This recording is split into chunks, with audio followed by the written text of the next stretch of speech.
Hi, this is Devourage with a response to the Caruth's video about free will and determinism. I've wanted to do some philosophical videos for a while now, but I haven't had time to do them myself. So I thought I'd do something of a small response to someone who's fast becoming one of my favorite YouTubers. I think that the free will and determinism issue is something of a dead horse that we like to keep beating. I think that no matter how much control we have, no matter how much real control we have over our own lives, even if it is completely illusory, we have enough to be able to make good, conscious decisions and lead our lives in good directions. But he brings up some interesting points, and I'd like to address them. He says that that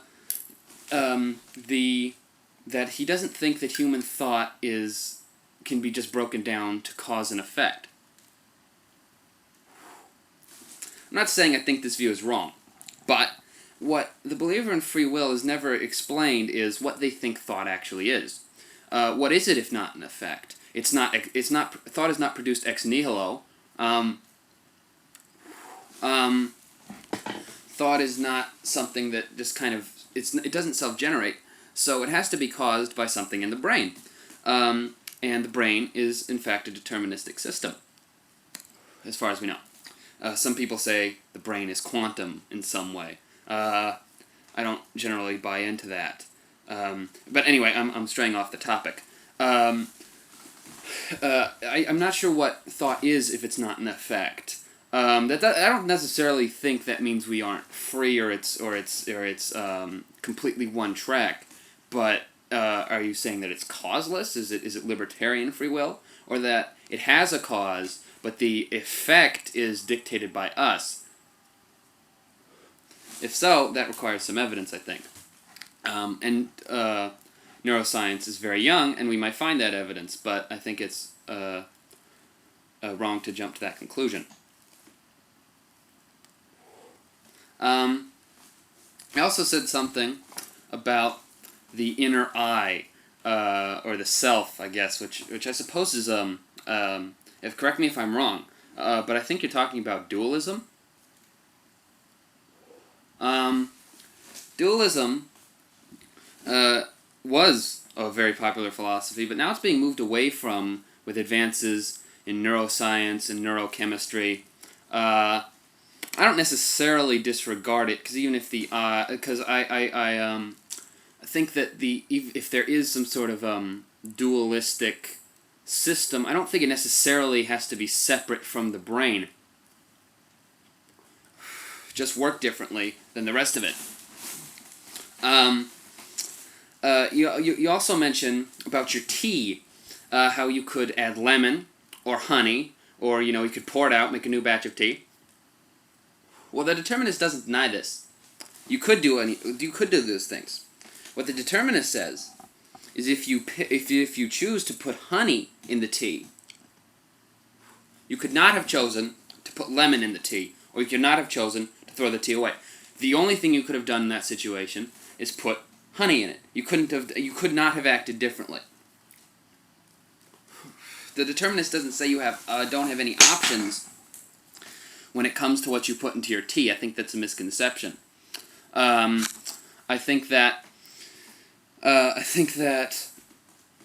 we in fact can choose any of the options in front of us, but I remain unconvinced that we could act differently in the same situations, because we need a reason to act differently. Our reasoning would have needed to be different in some way, and why would our reasoning be different in the same situation? I think we would reason the same if we were put in the same situation. But at the same time, I don't think this is a really relevant question, because there are no identical situations. No matter how similar two situations are, they aren't identical. Never. And so I don't really think that this is a pressing question, but it is generally the free will question, and it has to do with law, and it goes into law and government, and should we punish people for doing bad things, or should we praise people for doing good things if they couldn't have acted differently? I think we need to punish people to do bad things, no matter even if they couldn't have acted differently, simply because you can't have deviants and psychopaths running around with normal people. And I think we need to praise people for what they do, no matter, even if they couldn't have acted differently, because praise makes good deeds, puts good deeds in a positive light, which makes other people want to do them more. So, generally, I don't think this is a relevant question to how we live life. But instead, what's actually going on. I think that the free will and determinism question bothers a lot of people because they think that it makes life pointless. I think that there's something of a tendency to fall into fatalism, which I think is completely destructive. Excuse me. I think that fatalism is quite the ridiculous philosophy, saying you're fated to make whatever decision, so it doesn't matter what you do because you're fated to do it anyway. I think that is a terrible philosophy. But I think it's one that many people think about or even fall into when they think there's no free will. But I think it's a ridiculous philosophy because I think it's kind of like saying you can come up with a brilliant, groundbreaking scientific theory without thinking about it because you're fated to. And I think that's just preposterous. And to be frank, I can't believe anyone follows this philosophy. But I'm kind of getting off track here because fatalism was not the discussion. I just thought I'd add that in. Anyway, I think that I addressed the points I want to address. And asked the questions I want to ask. I also think that it's kind of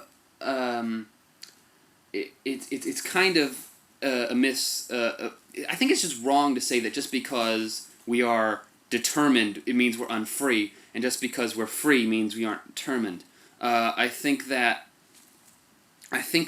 we have enough freedom, even if it is illusory, to make decisions, to weigh the alternatives, and to come to the best conclusion of the options available. And in the end, I think that's all we need. The only time we want to act differently is when we make bad decisions. And of course we all make bad decisions. But at the same time, I think that free will, or a decision making rather, is a big part of it has to do with knowing yourself and why you feel certain things and the deeper meaning behind it, because I think there's subconscious meanings in everything, and I think that making good decisions is imperative on knowing your subconscious mind. So yeah, I'm kind of rambling here, but yeah, I guess that's it. I like Kruth's videos quite a bit, and I hope I'll see some sort of response from him. Till next time, goodbye.